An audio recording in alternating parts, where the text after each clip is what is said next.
I am Alec, and today we will be talking about photosynthesis. We have the light-dependent reaction and the light-independent reactions, also known as the Calvin cycle. First, we must discuss the chloroplast. We have the inner, inter, and outer membranes. The chloroplast contains the stroma as well as the thylakoids, which when stacked are called granules. Now we will look into the thylakoid. The thylakoid has an inner, inter, and outer membrane, as well as the thylakoid space. Now, for the light-dependent reaction, we have water, photosystem 2, the electron transport chain, also called ETC, photosystem 1, and NADP reductase, as well as ATP synthase. To begin, water is broken down into oxygen, hydrogen, ions, and electrons.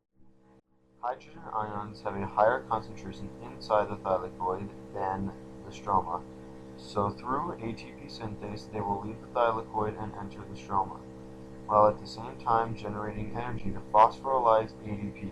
While hydrogen does this, oxygen diffuses out of the thylakoid itself. Now for the electrons. The electrons will wait inside photosystem 2 until photons from light excite them and push them into the reaction center.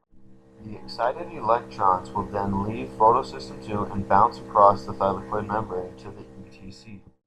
The excited From there, through chemiosmosis, hydrogen ions will be pumped from the stroma into the thylakoid, which will again be used to phosphorylize ADP to ATP. Now the electrons have reached photosystem 1.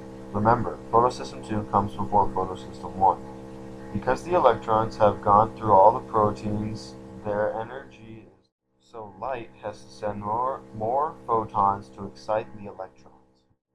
Now the electrons can move on to the NADP reductase. Now the electrons will be able to attract hydrogen to the NADP to reduce it to NADPH. This NADPH will then leave to go to the Calvin cycle. Now that we are at the Calvin cycle, we have carbon dioxide, a 1-carbon molecule, and RUBP, a 5-carbon molecule. Through the use of the enzyme Rubisco and carbon fixation, the carbon dioxide and RUBP become two different 3-carbon molecules called glycerate triose phosphate.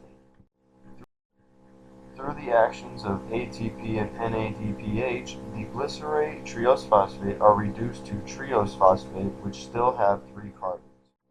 This would be considered one turn of the Calvin cycle. This will happen to 2 other carbon dioxides and RUBPs to make 6 triose phosphates. Of these 6 triose phosphates, only 1 goes off to help make glucose, while the others will be used again in the cycle. These 5 triose phosphates, along with ATP, will regenerate 3 RUBP molecules.